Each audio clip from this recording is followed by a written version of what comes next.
크로아티아 같은 데서 한국을 우습게. 알다니 이것들은 동유럽이고 서유럽이고 아시아 한국을 우습게 하네. 한국은 침략을 자주 당했던 약소국이라니. 팔려간 외동딸을 찾기 위해 한국에 갔다가 딸 사는 꼴을 보더니 돌연태도가 돌변한 이유. 이곳에는 깊은 주름에 잔뜩 인상을 구기며 고민에 빠진 남성이 있습니다. 이 남성은 자신의 딸이 한국에 팔려갔다는 현실을 받아들이지 못하며 딸을 찾아올 연구를 하는데요. 하지만 무슨 일인지 별짓을 다하던 이 남성은 한국에 직접 방문하면서 충격적인 진실과 마주하며 혼란의 도가니에 빠졌다고 합니다. 한국은 침략을 자주 당했다는 이유로 약소국이라 칭하던 이 남성은 도대체 한국에서 무슨 일들이 있었던 것일까요? 한국이요? 아, 예, 잘 알지요. 우리 크로아티아와 많은 부분이 비슷한 나라기도 하니까요. 아무래도 침략을 자주 당한 나라들은 현대에 와서도 약소국이 될 수밖에 없는 운명이죠. 그런데 요즘에 한국에 대해서 물어보는 손님들이 참 많군요. 저는 크로아티아에서 일용직으로 택시기사를 하는 이반 페리시치라고 합니다. 최근 들어 손님들에게 한국에 대한 질문을 많이 받던 저에게는 다소 충격적인 일이 일어나버리고 말았습니다. 저는 사실 태생부터 가난에 찌들어 살아왔던 사람이었고 뭐 하나 제대로 교육받은 것도 없어서 오래전부터 택시기사 일을 해오던 사람이었습니다. 그 와중에 택시를 자가로 구매할 여력도 없어 타인의 택시를 임시로 빌려가며 일용직 형식의 택시기사를 하고 있었죠. 택시회사에 소속되어 택시를 대여하는 것이 아니었기에 택시 임대료가 상당히 부담스러운 상황이었습니다. 저는 과거 심장질환을 앓았었고 그 이후로 택시회사에 소속되지 못했기에 이 방법밖에는 없었죠. 이러한 힘겨운 삶을 살아가는 저에게도 한 줄기 희망이라는 것이 있었습니다. 그것은 바로 저의 하나뿐인 가족들. 사랑하는 아내와 이제는 성인이 된 저의 외동딸. 가족들을 위해서라면 무슨 짓이라도 할 수 있었던 저였고 가족들 덕분에 더 열심히 일해야 한다는 사명감이 생기곤 했죠. 그 일이 저에게 생기기 전까지는 말입니다. 여느 때와 마찬가지로 가족을 위해서 열심히 택시를 몰고 집으로 돌아왔던 어느 날이었습니다. 돈벌이도 시원찮은 남편임에도 불구하고 아내는 저에게 맛있는 저녁을 차려놓고 딸과 함께 저를 기다리고 있었죠. 이러한 부분들로 보았을 때 저라는 남자는 참 행복한 남자였죠. 그런데 분위기가 오늘따라 아주 묘했습니다. 분명히 여느 때와 다름없는 화목한 가정의 저녁 식사 시간이었지만 저의 촉은 분명하게 이질적인 느낌이 강하게 든다고 주장하고 있었죠. 그런데 아니나 다를까 식사하던 도중 무언가 할 이야기가 있다는 듯한 아내와 딸의 표정을 직감했습니다. 저는 무슨 할 이야기가 있는 것이냐고 물었고 이내 딸은 저의 눈치를 아내는 그러한 딸을 한번 살피더니 어렵게 입을 뗐죠. 여보, 우리 딸이 결혼을 하고 싶다고 합니다. 딸도 저도 지금 형편에 결혼한다는 게 조금 마음에 걸리긴 하지만 그래도 정말 사랑하는 사람이 생겼다고 하니 축하해주는 게 어때요? 저는 그 이야기를 듣다가 밥을 먹던 수저를 놓쳐버리고 말았습니다. 너무 당황스럽기도 했고 아예 생각지도 못한 일들이었기에 놀랐죠. 벌써 저 녀석이 그런 어른이 되었나 하는 생각에 잠시 상념에 빠졌습니다. 당연히 딸에게 인연이 생겨서 결혼한다는데 찬성하지 않을 아버지가 어디 있겠습니까? 그런데 이토록 축하받아야 할 이야기에 아내와 딸의 반응들이 심상치 않아서 이 문제에 대해 조금 더 자세하게 파고들기 시작했죠. 그리고 이내 딸이 결혼하겠다는 남자가 크로아티아인이 아닌 동방의 아시아 국가 한국 남자라는 사실을 알아냈습니다. 이게 무슨 개소리야. 한국 남자랑 결혼을 하겠다니. 처음에는 제 딸이 한국이라는 나라에 대해서 제대로 알지 못해서 이런 일이 생겼다고만 생각했습니다. 하지만 시간이 지날수록 무언가 앞뒤가 맞지 않는다는 느낌이 강했고 딸이 결혼한다는 한국 남자 측에서 우리에게 경제적인 지원까지 해준다는 말을 듣고서야 확신이 들었죠. 아, 내 딸이 이 못난 아버지 때문에 한국에 팔려가는구나 라고 말입니다. 그러한 사실을 알게 된 이상 저는 가만히 있을 수가 없었습니다. 아내와 딸에게 불같이 화를 냈고 그날 아내와 딸을 두고 대판 언쟁이 붙었죠. 딸아, 너는 우리 크로아티아가 왜 이렇게 가난하고 힘들게 사는지 모르니? 물론 우리나라를 세운 슬라브족 조상을 존경한다. 하지만 그 이후 9세기에는 프랑크 왕국의 지배를 받았지. 그뿐이니? 11세기에는 헝가리에, 1500년대에는 오스만 제국, 19세기에 들어서는 오스트리아와 헝가리의 지배를 받던 나라가 바로 우리다. 그런데 뭐? 한국도 우리 못지않게 다른 나라들의 잦은 침략을 당하고 지배를 당해왔던 나라다. 그런 나라들은 절대 약소국의 지위를 벗어날 수 없어. 심지어 한국은 지금도 전쟁이 끝나지 않은 나라라고. 절대 이 결혼은 용납 못한다. 차라리 그냥 크로아티아 남자를 만나서 평범하게 살면 안 되겠니? 이 아버지가 돈을 못 벌어서 그런 것이라면 내가 지금보다 10배는 더 노력하마. 그러니 다시 생각해보거라. 저는 최대한 딸을 설득하려고 했지만 딸은 한사코 그러한 이유가 아니라며 발뺌을 했고 끝까지 그 남자와 결혼을 할 것이라는 말을 했죠. 그제야 저는 이 녀석이 기어이 그 남자에게 무언가 선지급 같은 대가를 받은 것으로 생각했습니다. 그렇지 않고서야 저렇게 완강하게 반대할 이유가 없다고 생각했죠. 저런 딸의 모습은 정말이지 처음이었습니다. 어쩌면 우리 크로아티아보다도 후진국인 나라에 가서 큰 화를 당할지도 몰랐기에 걱정이 이만저만이 아니었죠.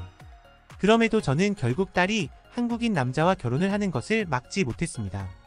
하지만 문제는 그 다음이었죠. 딸은 한국인 남자와 결혼을 하는 것에 그치지 않았고 아예 자기 남편을 따라서 한국으로 떠나버렸습니다. 저는 그 이후로 한동안 술에 절어 살았죠.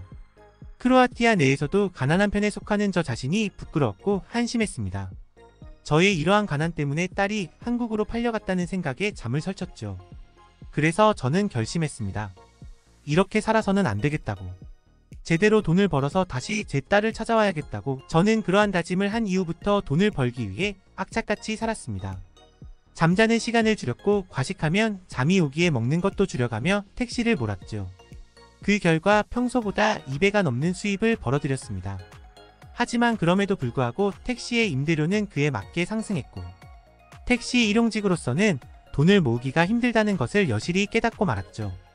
나만의 자가 택시만 있었어도 그게 아니면 회사의 소속이라도 되었으면 지금보다는 훨씬 나은 환경에서 돈을 모을 수 있었을 텐데 저는 그러한 생각에 이르자 욕심이 생겼습니다. 그 돈만큼은 절대로 쓰지 않으려고 다짐하고 또 다짐했었는데 그 돈은 다름 아닌 딸의 한국인 남편에게 받은 돈이었습니다. 그 돈을 보느라면 마치 제가 딸을 팔아넘긴 놈으로 생각되어 무척이나 괴로웠죠. 하지만 인간이라는 존재가 이토록 이중적이고 간사한 동물인지 이번에 다시 한번 느꼈습니다. 저 돈이면 택시를 구매할 수 있을 것이고 그러면 지금보다 돈을 모으는 게 훨씬 수월할 테니까. 벌어서 다시 돌려주면 그만이지. 그러한 생각을 한 저는 결국 그 돈에 손을 대 버리고 말았습니다. 그 죄책감을 최대한 벗어던지기 위해 더 악착같이 일을 했죠. 그렇게 5년이라는 세월이 흘렸고 저는 드디어 한국으로 떠날 결심을 했습니다. 그동안 아내와는 지속해서 연락을 주고받은 딸과 딸의 한국인 남편. 하지만 저는 단 한 번도 직접적인 연락을 주고받지는 않았습니다. 그저 아내로부터 간접적으로 소식만 간간히 들을 뿐이었죠. 딸의 한국인 남편에게 받았던 돈보다 더 많은 돈을 모으는데 성공했기에 이제는 때가 왔다는 생각이었습니다. 그렇게 저는 난생 처음으로 한국이라는 나라에 발을 디뎠죠. 제가 한국을 방문하는 목적은 꿈에도 모르는 아내가 끝까지 같이 가자고 졸라대서 결국 같이 오게 되었습니다. 그런데 이 한국이라는 나라, 진짜로 내가 알던 그 약소국이 맞나? 이게 대체 우리 크로아티아에서는 상상조차 할 수 없는 모습들이 한국의 공항에서부터 시작되었고 대기실에서 딸을 기다리던 저는 선진화된 한국 공항의 모습에 넛을 잃고 이곳저곳을 두리번거렸죠. 그리고 얼마 후 딸과 딸의 한국인 남편이 왔고 공항을 벗어나 한국의 정치를 구경할 수 있었습니다. 그리고 저는 그만 엄청난 충격에 잠시 제자리에서 어지럼증을 느끼고 쓰러질 뻔했습니다. 분명히 어지러운 정세와 흩날리는 흙먼지들이 저를 마주할 것으로 생각했지만 지금 제 눈앞에 펼쳐진 한국의 모습들은 그와는 완전히 반대의 모습을 하고 있었기 때문이죠. 으리으리하게 높은 고층 빌딩들이 즐비했고 사람들은 분명한 목적의식을 가지고 주변인을 의식하지 않은 채 제각각 바쁜 걸음을 재촉했습니다. 이것은 분명히 선진국에서나 볼 수 있는 그러한 모습들이었죠. 하지만 어째서 한국은 분명히 우리 크로아티아처럼 타국의 침략을 자주 받던 나라였고 심지어 아직도 전쟁이 끝나지 않은 나라인데 역사적으로도 그러한 나라들은 현대에 와서도 약소국 신세가 될 수밖에 없는 운명이라는 것을 누구보다 잘 알고 있었기에 그 충격은 실로 엄청났습니다. 그야 크로아티아에서 평생을 살았던 저였으니 스스로가 산증인이 아니겠습니까? 하지만 그러한 저의 충격은 거기에서 끝난 것이 아니라는 점이 저를 더더욱 충격의 도가니에 빠지게 하였습니다. 내색하지는 않았지만 사색이 된 저는 딸이 사는 집으로 향했고 그곳에서 저는 그야말로 예전에 알았던 심장질환이 도지는 것만 같은 기분을 느껴야 했습니다. 심장의 두근거림은 커졌고 빠르게 뛰는 것이 느껴졌습니다. 여기가 박서방 집이라고? 저도 모르게 내뱉은 진심. 당황스럽고 창피했지만 이미 뱉어버린 것을 어쩌겠습니까? 저는 자연스럽게 헛기침을 하며 놀란 마음을 감추고 진정시켰습니다. 지금 저의 눈앞에는 미국의 헐리우드 대스타들이나 살 법한 전원주택이 아름답고 고급스러운 자태를 뽐내며 저의 시야를 어지럽히고 있었죠. 그런 저에게 딸의 한국인 남편은 조심스럽게 말을 건넸습니다. 아버님, 이렇게 착하고 예쁜 딸을 남아주시고 길러주셔서 정말 감사합니다. 저희 행복하게 잘 살고 있어요. 그리고 쥐뿔도 없는 저에게 따님을 주셔서 정말 감사하게 생각하고 있습니다. 제가 더 잘하겠습니다. 아, 그런데 아버님 택시는 자가로 구매하셨나요? 아내가 많이 걱정하더라고요. 그 돈을 사용하지 않고 묵혀둘까봐. 이건 또 무슨 소리야? 이 친구가 지금 나를 능멸하는 건가? 내가 쥐뿔도 없다는 것을 이런 식으로 비꼬는 거야? 저는 갑작스럽게 언짢아진 마음에 그게 무슨 말이냐고 직설적으로 물었고 박서방의 말을 듣고 그 자리에서 오열하고 말았습니다. 알고 보니 박서방과 딸은 크로아티아에서 처음으로 만났었는데 박서방이 한국에서 사업 실패를 겪으며 괴로운 마음을 다잡고자 크로아티아를 여행 중이었다고. 너무나 힘든 상황에 부닥친 박서방이 극단적인 선택까지 감행하려 했으나 제 딸의 따뜻한 마음 씀씀이 덕분에 그러한 생각을 고쳐먹을 수 있었다고. 그래서 둘은 서로 크로아티아에서 사랑을 키워나갔고 결혼까지 결심하게 되었다고 했죠. 그런데 박서방은 오히려 돈 한 푼 없는 상태였고 그러한 딸이 우리 집안 사정을 이야기하자 오히려 박서방은 딸에게 한국으로 들어가서 무일푼으로 다시 시작하자고 설득했다고. 충격적이었던 것은 딸이 결혼하면서 박서방에게 받은 돈이라고 했던 그 돈은 사실 딸이 직접 모은 돈이라는 것이었습니다. 그동안 자기 아버지 택시를 사주려고 모아둔 돈이라고 말이죠. 제 아버지가 택시기사를 하면서 자가 택시도 없이 일용직으로 타인의 택시를 빌려 일하는 것이 못내 안타까웠던 모양이었습니다. 이토록 딸에게 무심한 아버지라니. 정말이지 치가 떨릴 정도로 자괴감이 몰려들었습니다. 딸은 이미 오래전부터 제가 택시로 일하며 버는 수입을 훨씬 웃돌 정도로 회사에서 인정받는 인재였지만 이때까지 아버지인 저에게는 비밀로 했던 거였죠. 아버지인 제가 이 모양이니 딸보다도 수입이 낮다는 것을 알게 되면 저희 자존감이 무너질까봐 그동안 그러한 사실들을 숨긴 모양이었습니다.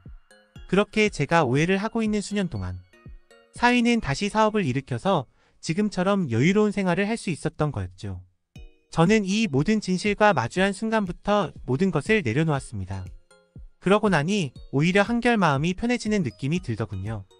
한국의 정치가 느껴졌고 박서방이 제 딸을 바라보는 온화한 모습들이 이제야 제대로 느껴졌습니다.